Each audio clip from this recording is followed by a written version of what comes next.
এখন তো আমাদের প্রক্রিয়ার ভিতরেই যেতে হবে, যেহেতু আমাদের এটা চলে গিয়েছে, সেক্ষেত্রে আমাদের তো প্রক্রিয়া মেনেই কাজ করতে হবে। সবকিছু তো একটা প্রক্রিয়ার ভিতরেই থাকে। আপনারা কি যারা প্রশাসন দায়িত্বে আছেন তারা কি এই প্রক্রিয়া ইঞ্জিনিয়ারিং করে আমার ফলাফলটাকে মানে আক্তারকে দিলে এইটুকু আপনাদের না না, এটা ছিল? শোনেন, এটা কোনো প্রক্রিয়া না। আমরা এই ধরনের এখানে নির্বাচন আমরা শুনুন, আমাদের ক্ষেত্রে আমার এটা জনগণের দাবি। হ্যাঁ, জনগণের দাবি। জনগণ ভোট দিয়েছে, জনগণ তাদের ফলাফল দেখতে চায়। যেহেতু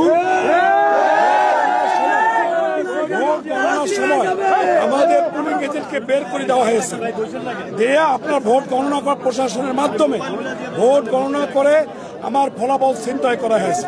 এখন জনগণের একটাই দাবি যে আমরা ভোটটা পূর্ণ গণনা চাই।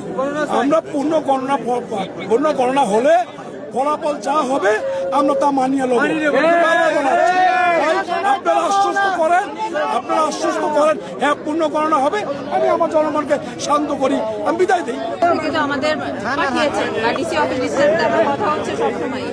সেক্ষেত্রে আমাদের নির্বাচন কমিশন যেহেতু আমাদের যে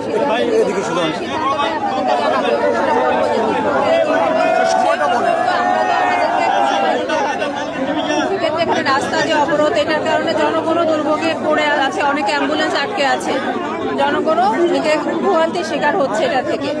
বুঝতে পেরেছেন? আপনারা শান্তিপূর্ণভাবে রাস্তাটা না হয় এক পাশে করে রাস্তার ইয়েটা করেন, তাহলে রাস্তাটাও হয়। আপনারা তো ভোটটা যে জালিয়াতি করলেন, ভোটটা যে চুরি করলেন, তখন তো সিস্টেম দেখার নাই, তখন তো সিস্টেম ছাড়া তো ভোটটা চুরি করলেন। এখন নির্বাচনের পূর্ণ গণনায় এত সিস্টেম দেখাচ্ছেন কেন? ভোট যখন ইঞ্জিনিয়ারিং করলেন, প্রশাসন যখন ইঞ্জিনিয়ারিং করে ফলাফলটা চেঞ্জ করে দিল, তখন তো আপনি সিস্টেমের কথা বলেন, এখন করে বলতেছেন।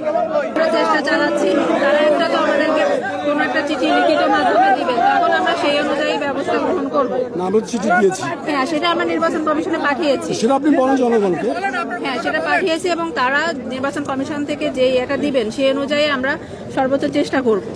মানে আমরা কি আমরা ভোট পূর্ণ গণনা আপনার এখন দেবেন? নির্বাচন কমিশন সেটা ডিসিশন আমাদেরকে দিবেন, নিয়মতান্ত্রিক উপায়ে যেটা হবে সেই ডিসিশনটা আমাদেরকে দিবেন।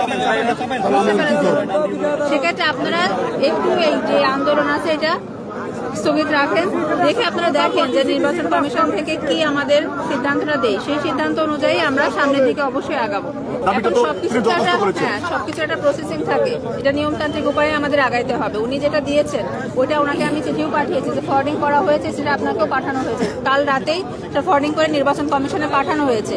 নির্বাচন কমিশন এখন ফাইনাল যেটা আমাদেরকে জানাবেন সেই অনুযায়ী আমরা কাজটা করব। নিয়মতান্ত্রিক উপায়ে তো আমাদের আগাইতে হবে, যেহেতু ফলাফল আমার নির্বাচন কমিশনে চলে গিয়েছে, সেহেতু আমরা নিয়মতান্ত্রিক উপায়ে এখনো জানাইনি, আমাদের এখনো জানায়নি। জানানোর পরে আমরা আমাদের এটার সমাধানটা যেটা সেটা দিবেন, দেওয়ার পরে সেটা এটা হবে।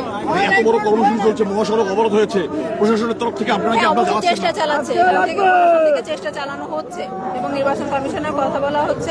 সর্বোচ্চ তাড়াতাড়ি আমরা চেষ্টা চালাচ্ছি যে যেটার সিদ্ধান্ত আসবে এখানে তখন আপনাদেরকেও জানানো হবে। এটা কোর্টের মাধ্যমে প্রথমে নির্বাচন কমিশন আমাদের লিখিত জানাবে যে কি করবেন আপনারা, সেটা আমাদেরকে অবশ্যই লিখিত আমাদের জানাবেন নির্বাচন কমিশন থেকে। সেই অনুযায়ী আমাদের যে পদক্ষেপ নিতে হবে সেটা আমরা নিব।